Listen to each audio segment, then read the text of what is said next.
सब भार तुम्हारे।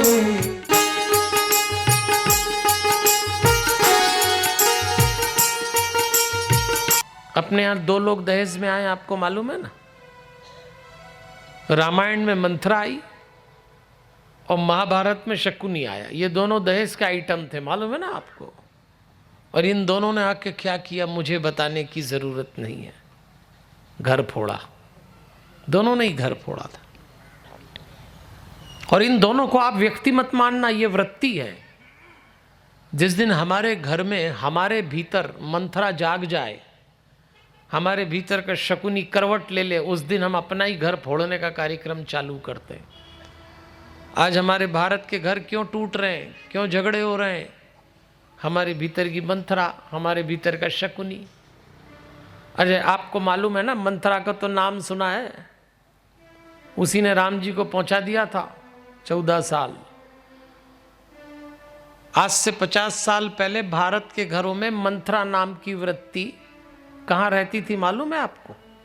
अच्छा, ये मंथराओं को कुछ पोस्ट बहुत अच्छी लगती। पोस्ट मतलब घर का कोई मेंबर चुन लेते हैं, उसके अंदर घुस जाते हैं। 50 साल पहले मंथरा कहाँ रहती थी मालूम है आपको? घर फोड़ने के लिए एक सासू नाम की थी, उसमें रहती थी। हाँ, 50 साल पहले मंथरा सासू जी के भीतर रही। तो भारत के जितने घर टूटे सासू जी के कारण, बेचारी उसके माथे ठोकरा, सब ठीक रहा, फोड़ते। सासू यानी मिट्टी की भी अच्छी नहीं लगती थी सासू तो, क्योंकि मंथरा बैठी। फिर लोगों ने बताया कि मंथरा ने सासू की जगह छोड़ दी, आजकल सासू के भीतर नहीं रहती। क्यों, क्या हुआ? बोले वो जितनी बहू थी वो सासू बन गई, उनको अकल आ गई। भाई पहले तो सास बहू इतना लड़ी भारत के घर में कि घर ही टूट गए। अब आजकल कोई एक्स्ट्रा पराक्रमी सासू बहू हो तो लड़े, वरना अब नहीं लड़ती। क्योंकि अब बहुओं को भी समझ में आ गया सासू बनने के बाद, भाई पहले बच्चे भी 5-7 होते थे तो इसके घर लड़ो, उसके यहाँ घुस जाओ, उसके यहाँ से लड़ो, इसके यहाँ आ जाओ। अब 1-2 बच्चे होते तो कहाँ लड़ोगे, मरो यहीं, और क्या है। अब नहीं लड़ते कोई, सब समझदार हो गए। फिर मंथरा कहाँ गई? तो आजकल कहते हैं मंथरा बहू में घुस गई। और तो लोग कहते हैं बहू आई और घर टूटा, पक्का बिल्कुल, क्योंकि मंथरा घुस गई। लेकिन अभी मुझे कोई बताता था कि आजकल ने मंथरा ने बहू का भी छोड़ दिया, बहू से भी निकल गई। तो अब कहां गई मंथरा? कोई आप जैसा ही मुझको बता रहा था कि पंडित जी आजकल मंथरा बहू की मां में घुस गई, वहां से कंट्रोल हो रहा है कईयों का घर।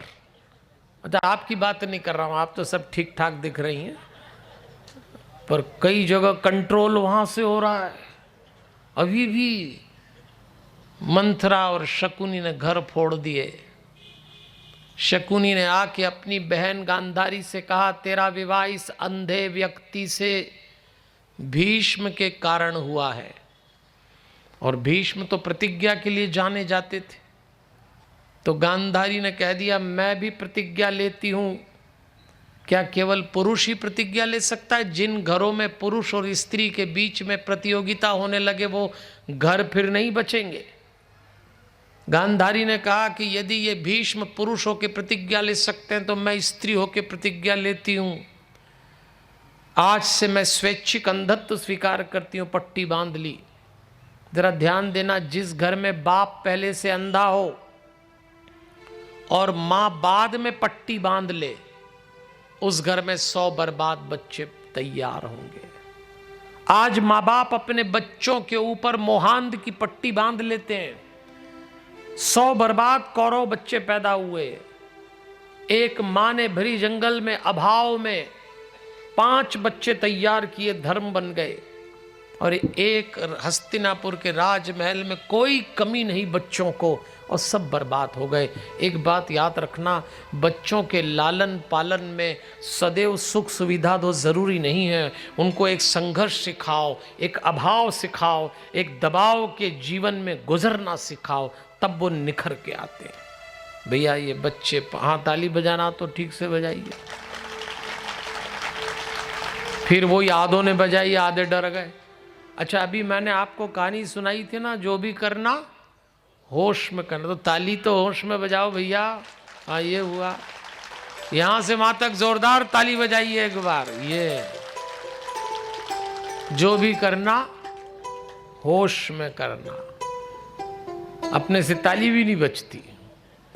अच्छा ताली तो इसीलिए नहीं बजाते, बैठे हैं आराम से, पड़ोसी ठोक ही रहा है, अरे अपने हिस्से की ताली तो बजाओ।